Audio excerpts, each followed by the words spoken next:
ಗೌರವಾನ್ವಿತ ಆರ್ ಅಶೋಕ್ ಅವರು ತೆಗೆದುಕೊಳ್ಳಲಿಕ್ಕಿದ್ದಾರೆ. ಈ ಪತ್ರಿಕಾಗೋಷ್ಠಿಯಲ್ಲಿ ಭಾರತೀಯ ಜನತಾ ಕುಂಪಾಲ್ ಅವರು, ನಮ್ಮ ಜಿಲ್ಲೆಯ ನೂತನ ಸಂಸದರಾದಂತಹ ಕ್ಯಾಪ್ಟನ್ ಬ್ರಿಜೇಶ್ ಚೌಟ ಅವರು, ಶಾಸಕರುಗಳಾದಂತಹ ಕಾಂಗ್ರೆಸ್ ಸರ್ಕಾರ ದಿನ ದಿನಕ್ಕೆ ಕೋಮು ಸೌಹಾರ್ದತೆಯನ್ನ ಹಾಳು ಮಾಡಬೇಕಾದ್ರೆ ಒಂದು ರೀತಿ ತಾಲಿಬಾನ್ ಸರ್ಕಾರದ ರೀತಿಯಲ್ಲಿ ಇವರ ನಡವಳಿಕೆಗಳು ನಡೀತಾ ಇದೆ. ಯಾಕಂದ್ರೆ ಡಿ.ಕೆ. ಶಿವಕುಮಾರ್ ಅವರು ಹೇಳಿಕೆಯನ್ನ ಕೊಟ್ಟಿದ್ರು, ಕರ್ನಾಟಕದಲ್ಲಿರೋದು ಮುಸಲ್ಮಾನರ ಪರವಾದಂತ ಸರ್ಕಾರ ಅಂತ ಅವ್ರು ಹೇಳಿಕೆ ಕೊಟ್ಟಿರೋದು. ಕುಕ್ಕರ್ ಬಾಂಬ್ ಆದಾಗ ನನ್ನ ಬ್ರದರ್ಸ್ ಅಂತ ಹೇಳಿದ್ರು. ಇದು ರಿಯಲ್ ಆಗ್ತಾ ಇದೆ. ಈಗ ನೋಡ್ತಾ ಇದೆ ಗೋಳಿಯಾಳ ಯಾರು ಪ್ರಕರಣದಲ್ಲಿ ಈ ದೇಶದ ಪ್ರಧಾನಿಯಾಗಿ ನರೇಂದ್ರ ಮೋದಿ ಅವರು 3ನೇ ಬಾರಿ ಆಯ್ಕೆಯಾದರು. ಆ ಸಂದರ್ಭದಲ್ಲಿ ಕಾರ್ಯಕರ್ತರು ಖುಷಿಯಿಂದ ಮೆರವಣಿಗೆ ಮಾಡೋ ಮುಖಾಂತರ ಸಂಭ್ರಮವನ್ನ ಇಡೀ ದೇಶದಲ್ಲಿ ಮಾಡಿದ್ದಾರೆ. ದೇಶದಲ್ಲಿ ಎಲ್ಲೂ ಗಲಾಟೆ ಆಗಿಲ್ಲ. ಕರ್ನಾಟಕದಲ್ಲಿ, ಅದರಲ್ಲೂ ಮಂಗಳೂರು ಭಾಗದಲ್ಲಿ ಹರೀಶ್ ಮತ್ತು ನಂದನ್ ಕುಮಾರ್ ಅವರು ಈ ಮೆರವಣಿಗೆಯನ್ನು ಮುಗಿಸ್ಕೊಂಡು ರಸ್ತೆಯಲ್ಲಿ ಬರಬೇಕಾದ್ರೆ ಅಲ್ಲೊಂದು ಮಸೀದಿ ಮುಂದೆ ಹಂಪಿದೆ, ರೋಡ್ ಹಂಪಿದೆ. ನಾನು ಅದರ ಪೂರ್ತಿ ವಿಡಿಯೋವನ್ನು ನೋಡಿದ್ದೀನಿ. ಮಸೀದಿಯಲ್ಲಿರುವಂತಹ CC ಕ್ಯಾಮೆರಾದ ಪೂರ್ತಿ ವಿಡಿಯೋವನ್ನು ನಾನು ನೋಡಿದ್ದೀನಿ ಇಲ್ಲಿ ಬರಕ್ ಮುಂಚೆ. ಅದರಲ್ಲಿ ಭಾರತ್ ಮಾತಾ ಕಿ ಜೈ ಅಂದ್ರೆ ನೀವು ಅರ್ಥ ಮಾಡ್ಕೊಳ್ಳಿ, ಎಷ್ಟು ಅಲ್ಲಿ ಒಂದು ಸೆಕೆಂಡ್ ಇರಕ್ಕೆ ಸಾಧ್ಯ ಇಲ್ಲ. ಯಾಕಂದ್ರೆ ರಸ್ತೆಯಲ್ಲಿ ಬರ್ತಾ ಇದ್ದಾರೆ, ಜೋರಾಗಿ ಬರ್ತಾ ಇದ್ದಾರೆ. ಒಂದು ಸೆಕೆಂಡು ಸಾಧ್ಯ ಇಲ್ಲ. 1 ಅಥವಾ 2 ಸೆಕೆಂಡ್ ಅಲ್ಲಿ ಇರ್ಬೋದಷ್ಟೇ. ಎಷ್ಟು ಘೋಷಣೆ ಕೂಗಕ್ಕೆ ಸಾಧ್ಯ ಇದೆ. ಭಾರತ್ ಮಾತಾ ಕಿ ಜೈ ಅನ್ನೋದು ಒಂದು ಬಿಟ್ರೆ ಬೇರೆ ಏನು ಇಲ್ಲ.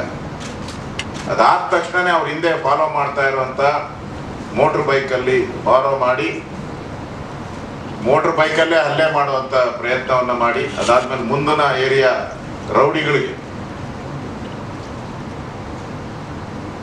ಅವಕಾಶ ಮಾಡಿಕೊಟ್ಟು ಆ ಚಾಕುವಿನಿಂದ ಡ್ರ್ಯಾಗರ್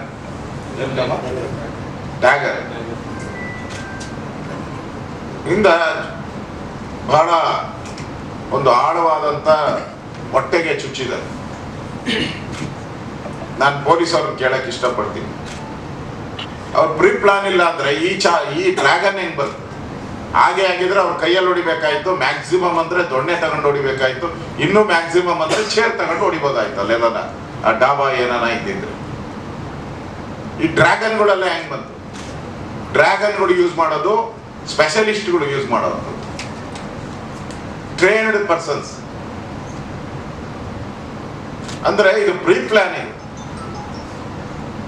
ಪ್ಲಾನ್ ಮಾಡಿ ಇಲ್ಲಿ ಬಂದೇ ಬರ್ತಾರೆ. ಇವತ್ತು ಯಾರಾದ್ರೂ ಅವ್ರ ಮೇಲೆ ಹಲ್ಲೆ ಮಾಡಬೇಕು ಅಂತ ಪ್ರೀ ಪ್ಲಾನ್ ಮಾಡಿರುವಂತ ಒಂದು ದೊಡ್ಡ ರೀತಿಯಾದಂತ ಕೊಲೆಯ ಪ್ರಯತ್ನ ಇದು ಕೊಲೆ ಪ್ರಯತ್ನ. ನಾನು ಆಸ್ಪತ್ರೆಗೆ ಹೋಗಿ ಭೇಟಿ ಮಾಡಿದ್ದೀನಿ. ಹರೀಶ್ ಹಿಂದೂ ಕಾರ್ಯಕರ್ತ ಆಗಲಿ, ಬಿಜೆಪಿ ಕಾರ್ಯಕರ್ತಲ್ಲ, MLA ಬಿಟ್ಟಿಲ್ಲ.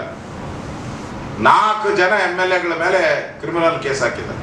4 ಜನ MLA ಮೇಲೆ ಕ್ರಿಮಿನಲ್ ಕೇಸ್ ಹಾಕಿ. ಶಾಲೆಗೆ ಹೋದ್ರು ಕೇಸೆ, ಸ್ಟೇಷನ್ ಹತ್ರ ಹೋದ್ರು ಕೇಸೆ. ನೀವು ಹೋಗದೆ ಇದ್ರು, ಆ ಸ್ಪಾಟ್ ಅಲ್ಲಿ ಇಲ್ಲ ಇದ್ದಿದ್ರು ನಮ್ಮ ಭರತ್ ಮೇಲೆ ಆ ಸ್ಪಾಟ್ ಅಲ್ಲೇ ಇಲ್ಲ ಅವ್ರ ಮೇಲೂ ಕೇಸು.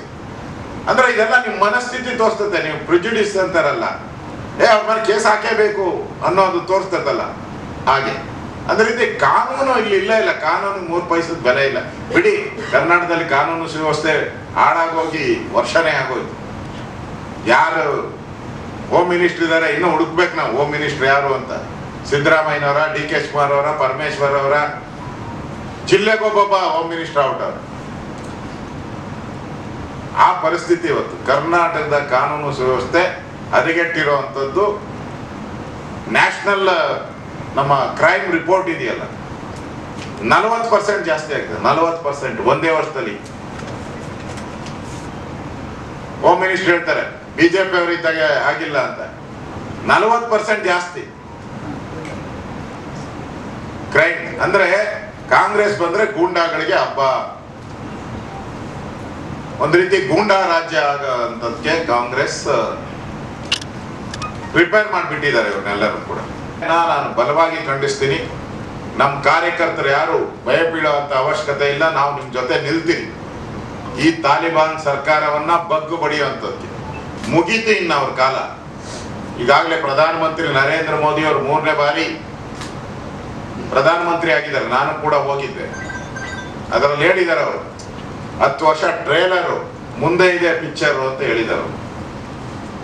ಇಂಥ ತಾಲಿಬಾನ್ಗಳಿಗೆಲ್ಲ ಮುಂದೆ ಸರಿಯಾದಂಥ ಪಾಠವನ್ನ ನಮ್ಮ ಕರ್ನಾಟಕ ಬಿಜೆಪಿ, ನಾನು ನಮ್ಮ ಅಧ್ಯಕ್ಷರು ನಮ್ಮ ಪದಾಧಿಕಾರಿಗಳೆಲ್ಲ ನಾಳೆ ಸೇರೋದಿದ್ದೀವಿ. ನಾಳೆ ನಾನು ಬೆಂಗಳೂರಿನ ಬಿಜೆಪಿ ಕಚೇರಿಯಲ್ಲಿ ನಾವು ಸೇರ್ತಾ ಇದ್ದೀವಿ. ಇದನ್ನ ಇಲ್ಲಿಗೆ ಬಿಡಲ್ಲ. ಇದು ವಿಧಾನಸಭೆ ಮೆಟ್ಲುವರೆಗೂ ಕೂಡ, ವಿಧಾನಸಭೆ ಸ್ಪೀಕರ್ ಮುಂದೆನೆ ಕೂಡ ಇದರ ಹೋರಾಟವನ್ನ ನಾನು ನಮ್ಮೆಲ್ಲ ವೇದಿಕೆ ಮೇಲಿರುವಂತ ನಮ್ಮೆಲ್ಲ ಶಾಸಕರು, ನಮ್ಮ MP ಅವರು, ನಾವೆಲ್ಲರೂ ಕೂಡ ವಿಧಾನಸಭೆಯಲ್ಲೂ ಕೂಡ ಇದನ್ನ ಪ್ರಶ್ನೆ ಮಾಡೇ ಮಾಡ್ತೀವಿ. ಯಾಕಂದ್ರೆ ಸ್ಪೀಕರ್ ಕಾನ್ಸ್ಟಿಟ್ಯೂನ್ಸಿಯಲ್ಲಿ ನಡೆದಿರುವಂಥದ್ದು. ನನ್ನ ಸ್ಪೀಕರ್ ಬಗ್ಗೆ ಗೌರವ ಇದೆ. ಆದ್ರೆ ನನ್ನ ಆಸ್ಪತ್ರೆಗೆ ಬಂದು ಏನೇ ಕಾರ್ಯಕ್ರಮ ಇರ್ಬೋದು, ಹೆಲ್ತ್ ಮಿನಿಸ್ಟ್ರು ಈ ತರ ಹಲ್ಲೆ ಆದಂತ ಪ್ರಕರಣದಲ್ಲಿ ಹಲ್ಲೆಗೆ ಒಳಗಾದವ್ರ ಪರವಾಗಿ ನಿಲ್ಬೇಕು. ಯಾರೇ ಆದ್ರೂ ನಿಲ್ಬೇಕು, ಯಾವುದೇ ಧರ್ಮದವರಾದ್ರೂ ನಿಲ್ಬೇಕು. ಇದು ಮನುಷ್ಯತ್ವ. ಈ ಮನುಷ್ಯತ್ವವನ್ನು ತೋರಿಸಿಲ್ಲ ಅಂತ ಹೇಳಿದ್ರೆ ಎಲ್ಲಿದ್ದೀರಾ ನೀವೆಲ್ಲರೂ? ಹೋಗಿ ನೋಡಕ್ಕೆ ಸೌಜನ್ಯನೇ ಆಗ್ಲಿಲ್ಲಲ್ಲ ಇವರಿಬ್ಬರಿಗೂ. ಹೆಲ್ತ್ ಮಿನಿಸ್ಟರ್ಗೂ ಆಗ್ಲಿಲ್ಲ, ಸ್ಪೀಕರ್ ಅವ್ರಿಗೂ ಆಗ್ಲಿಲ್ಲ. ಅದೇ ಆಸ್ಪತ್ರೆಗೆ ಹೋಗಿದ್ದಾರೆ, ಅಲ್ಲೇ ಇನಾಗ್ರೇಷನ್, ಅದೇ ಆಸ್ಪತ್ರೆ, ಅದೇ ಆವರಣ, ಅದೇ ಆಸ್ಪತ್ರೆಯ ಒಂದು ಕ್ಯಾಂಪಸ್ ಒಳಗಡೆ ಕಾರ್ಯಕ್ರಮದಲ್ಲಿ ಇದ್ದಾರೆ. ಇದು ಇಡೀ ರಾಜ್ಯದ ಸುದ್ದಿ ಆಗಿರೋದು. ಏನೋ ಯಾರಿಗೂ ಗೊತ್ತಿಲ್ಲಪ್ಪ ಅಂತಲ್ಲ, ಇಡೀ ರಾಜ್ಯದ ಸುದ್ದಿ ಆಗಿದೆ. ಫ್ರಂಟ್ ಲೈನ್ ಅಲ್ಲ, ಕೆಲವು ಪತ್ರಿಕೆಗಳಲ್ಲಿ ಫ್ರಂಟ್ ಲೈನ್ ಸುದ್ದಿ ಆಗಿದೆ, ಕೆಲವು ಎಲೆಕ್ಟ್ರಾನಿಕ್ ಮೀಡಿಯಾದಲ್ಲಿ ಮೇನ್ ನ್ಯೂಸ್ ಆಗಿದೆ. ಇಷ್ಟಿದ್ರೂ ಕೂಡ ನೀವು ಅಲ್ಲಿ ಹೋಗಿ ಭೇಟಿ ಮಾಡಿ ಅವ್ರಿಗೆ ಸಾಂತ್ವನ ಹೇಳುವಂತ ಒಂದು ಪ್ರಾಮಾಣಿಕತೆ ಇರ್ಬೇಕಲ್ಲ.